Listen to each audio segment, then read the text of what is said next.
Hey guys, welcome back to the channel. A few weeks back I went out to do a bit of street photography with the full intentions of spending a full morning out and getting quite a lot of images. Sadly, it didn't go quite as well as I wanted, which happens in photography, but instead of letting that POV footage die and the photos die, I thought I'd run through it today with a commentary. We're going to break down every photo, the good, the bad, the ugly.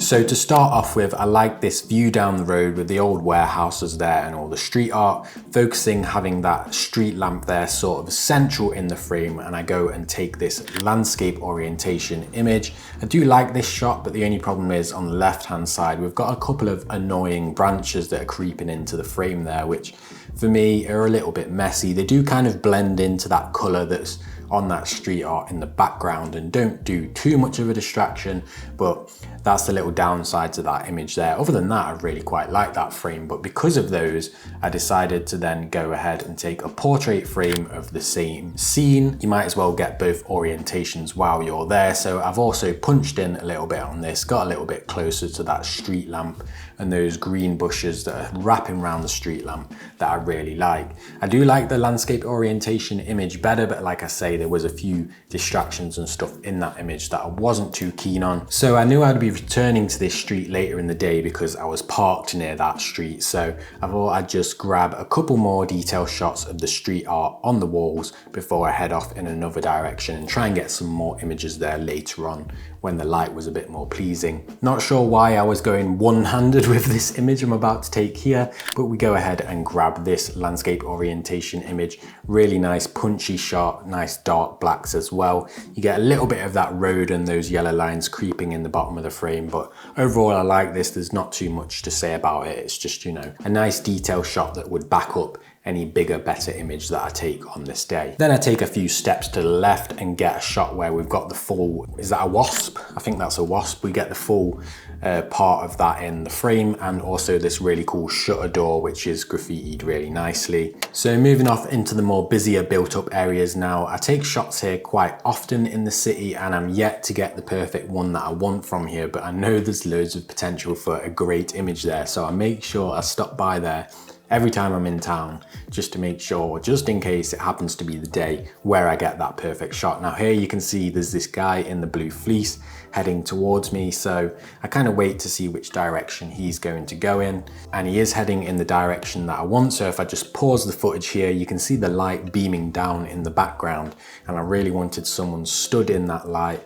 And as the guy enters the frame, unfortunately, he's walking a little bit too far to the left-hand side of the pavement. Now, I do like this shot. I like the motion in his legs and the way that he's walking through the frame. The two railings there that are running down into the photo kind of kill it a little bit for me, which is annoying because this particular composition, this particular viewpoint with the vanishing point of the path in the background would be an awesome shot, but given those railings, you can't really get around it. Of course, I could cut them out by getting really close and shooting over them, but then you lose that architecture around the frame of the shot. I decide to kind of settle for the fact that I'm not going to get that shot today and move on. I start pointing my camera at this security CCTV footage sign on the wall just because I really like this beam of light that's shining down. I think that's awesome.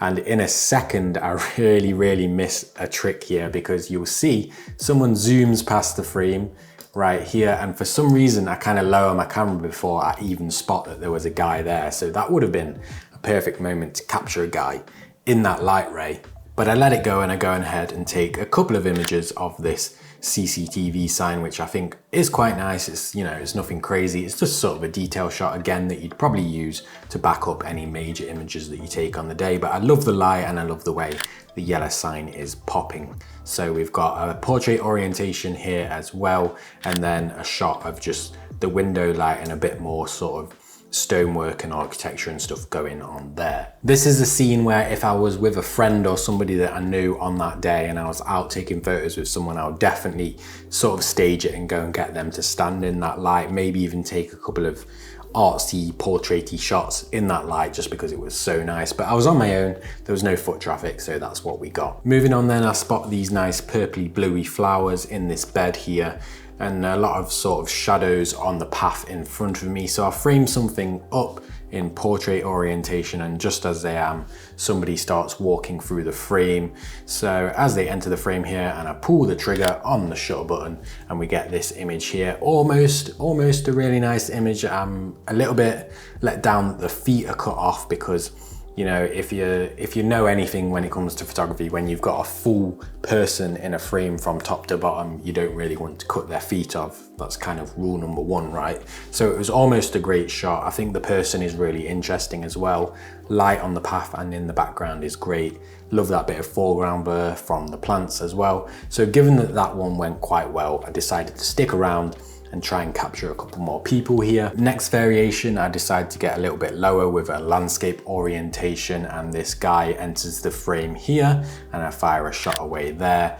This one's not too bad. I do like the shadow on the floor that the guy's casting, and again, his movement in his feet, the fact that one foot is sort of right up in that walking position. He's carrying a jacket that I quite like. And then last but not least, I'm going with the same sort of composition here, a little bit higher up, and I wait for someone else to enter the frame, and I get quite lucky here because this girl or woman enters the frame with a nice long black leather jacket on, and as she's walking, it's sort of swaying in the wind, and I capture this frame here. This is probably my favorite of those three from that particular location. And then the one thing I'll say about this frame, because I preach it a lot, I preach about having people in a position where they've got the most room to move through the frame, and obviously in this case, she's off to the right hand side of the frame and leaving the frame. And the reason for that is because you can see on the floor where the shadow is hitting and where the light is hitting. Obviously I want the subject to be positioned in the light, so that's why in this case she's there. So I don't think that particularly ruins the image, but something to always look out for. I say it all the time. You've probably heard me ramble on in my videos about capturing people with the most amount of room to move through the frame. But I love the shadow again that she's casting on the floor, and just like the last image, that one foot that's up to show that movement. So here I'm taking what I would call another one of those sort of storytelling shots, backup shots, that if you do get an image you really like, you can include this with alongside those images as sort of a detail, a storytelling image. So I get this sort of punched in shot of all the windows here, creating this lovely pattern. So now that I've took this image, I decide to wait around and see if anyone's going to walk past the frame with this giant building in the background. As you can see here, the guy starts creeping into the frame from the right hand side. So I'll frame my image up, portrait orientation. I wait for him to get nicely positioned between two of the pillars and not have his head sort of overlapping or being distracted by anything that's behind him. Having liked that one quite a bit, I decided to take a quick sort of test image here in landscape orientation just to see what it would look like as a frame. So I take this, we've got a little bit of graffiti on the wall there that's quite cool, shows the urban effect as well. And I quite like that composition, so I decided to stick around and see if anyone wants to enter the frame for me in order to recreate that image again, but with some people moving through it. And as you can see on the left hand side here, we've got two people moving in, nice contrasting clothing as well. So again, I wait for them to get into a pleasing position that's between two of the pillars. Leg motion again is pretty awesome. And like I say, that car is probably the only downfall to this image, but I don't mind it too much because it does add a little bit of balance to that side of the frame where it's a bit empty. So all in all, I quite like those couple of ones that I shot there. So next up, you'll see me pointing the camera at this sort of block in the background. I'm not really sure what that is. It might be a public toilet or something. I'm not 100% sure, but I sort of wait around for a little bit and decide what I want to do. But what I'm going to do here is quickly pause on this sky right here. So I'm a big believer of the fact that skies don't really matter all that much in photography. I know a lot of people will argue otherwise, but I think you can take great photos no matter what the sky's doing. However, if I had to say what my worst kind of sky was, it would be this kind of sky, where it's a blue sky, the sun's up there as well, and the clouds are that horrible Windows 95, it doesn't look pleasing at all, right? So the reason I bring that up is because whenever I'm faced with something I want to take a photo of, but I have got one of those skies, I will deliberately overexpose the highlights quite a bit and really sort of soften it out and haze it out. As you can see, I'm moving a bit closer to my subject here to cut out a lot of the noise in the background and in the foreground as well. And I take my frame here, and hopefully this does a good idea of explaining what I meant about the sky. You see how it's just sort of soft, hazy, almost a little bit blurry. That blue's not overpowering the subject, and those horrible Windows 95 clouds aren't cluttering up the frame and taking all of the distractions and the viewer's eyes straight up to the sky. So that's a great tip for anybody that gets faced with those skies if you hate them as much as I do. So far, this is my favorite image for the day that I took. I really like the way that the street art on that, well, that's more graffiti than street art, isn't it? I really like the way that that graffiti really pops. It almost looks sort of glowing on the wall there, but we'll see what else I came up with because I've completely forgot. So heading around the corner now, I head towards the first shot of the day that I kind of knew how I was going to frame up already in my head, because I've tried to take photos here a few times before and it hasn't come to light. But over these railings, you can see the people walking on the other side of the little river that cuts through there. So I waited around here for quite a while for the light to come and hit that archway in the distance from the bridge that you can see, mainly because the people walking across in the distance, I want them to be lit up. So as you can see in a minute, when I take this frame of these two people, that back wall is lit up, the floor is lit up, allowing the two people in the frame to light up. And what I really like is the shadow casted above as well. So this was an instance where I was definitely hanging around here for about 20 minutes or so, just waiting for that light to come and go and seeing what kind of subjects pass through the frame. And then I end up getting this image right here, which I love, with this blue jacketed biker coming through the frame. Again, we've got that light and shadow on the back wall. I've shot it at a very shallow depth of field, which is giving me that wall blur on the left hand side to give some layering, some different planes, if you will, throughout the image. And again, same thing with this image. I just wish he was a little bit more forward in the frame so that that railing wasn't cutting over him. But I don't think this one particularly ruins it because of the fact that he's on the bike and he's a little bit higher than the last two in the image. All right, so moving on from that spot a little bit further down, I'm still on the same side of this little river bit that cuts through. And this is one of the shots that I really don't think went well on the day, if I remember correctly. I spot all these people sort of huddling and hanging around on the other side there. And at the time, I thought it was a really great opportunity, but as I take the frame of these three people sat together and then this one guy with the blue jacket and the bike lining up there, I think it's just maybe a little bit confusing, a little bit too much going on. I would have liked maybe the guy sitting down in between the two people. If it was just him on its own, I think it would have been an awesome image. Or maybe if you take out the blue jacketed guy, I think it would have been pretty good as well. So next up, as I turn to my left here, you're gonna see this crazy shadow under the bridge there, which I absolutely love. And I think there's potential to do something really cool here. So what I do is I sort of frame it up, get all my settings set ready for something to happen, and I actually go in and take one of those sort of test shots first of all right here, just for me to see what it would look like without any people in. We've got that super strong shadow that I've exposed for on purpose so that it is completely black in the frame and it leaves the viewer wondering what's down there, where does that path go. And I love that in photography. Rather than having detail showing through there, I think sometimes it's more powerful to completely blacken it out and let the viewer just wonder where on earth does that go, or what on earth is down there. So ideally in this shot, I wanted someone coming from the right hand side into the frame, which I try and frame up here, but it doesn't go well at all, so I don't take the photo. But we see a couple more people from the left instead entering the frame. So what I do, I wait for the dog walker there just to peek her head out of the light and take a frame here, which isn't too bad. Again, the railings kind of mess up the focus on the person, but it's okay. I did want the face sort of lit up and then a little bit of the person's head in the shadow still, so I think it works quite nice, but overall the composition's just not quite there. By now I'm heading back in the direction of my car because I was not really feeling it. I felt like most of the photos that I was taking were coming out a bit bad. I mean, looking back on them now, I think I was a little bit hard on myself on the day. I was maybe feeling a little bit uninspired and tired and stuff.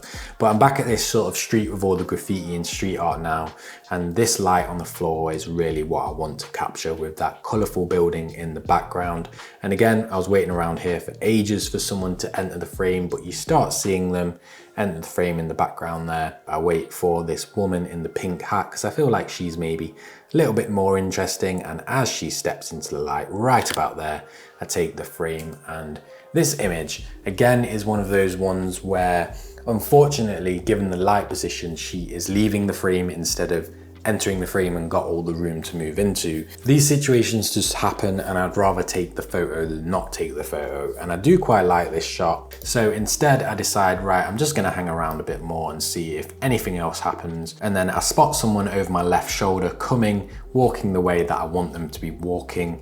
And I just wait here, get the composition and the framing ready. And you're about to see them enter the frame from the left-hand side here. And we take the frame there. And this person's back is being lit up really nicely by the light. They're perfectly situated in that little sliver. We've got that back foot up again, which I spoke about before. Color and stuff in the street art on the walls look great.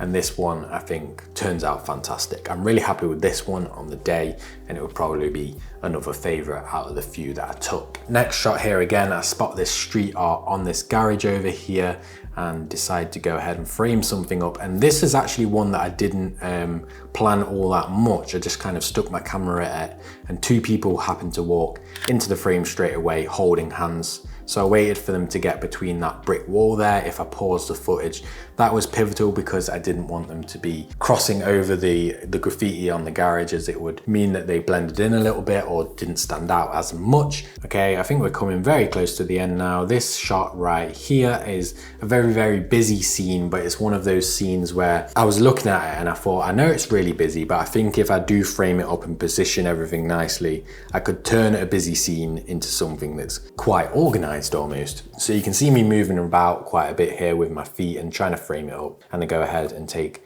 the shot right here. We've got that nice road sign on the left, which is quite nice, and it's standing out from the background quite well as well. I really like the sort of truck or back of trailer down there in the distance, which has got the street art on. Again, that was a big theme for this video. And looking at this frame, I quite like this frame. I think I've done a good job at making such a chaotic scene seem quite organized, which is almost a skill in its own right. But looking back on this image, I think there's potentially room for a good image with that takeout sign. If I go back there and try and frame something up with someone somehow walking up that street and the takeout sign pointing down towards them, I think that image there is quite a good source of inspiration to remember to go back there. All right guys, that's gonna wrap up this one. Hopefully you found it helpful and you found some value in that commentary. I wanted to talk over the footage even though I wasn't 100% happy with most of the photos I took on this day, because it was a goal of mine when I started this YouTube channel to show failures as well as days that go really well. So I'm happy I've made this video overall, and hopefully you enjoyed it too. Drop a comment down below which was your favorite on the day, and I'll definitely go back and try and remaster some of these images. That's it for now. As always, I'll see you in the next one.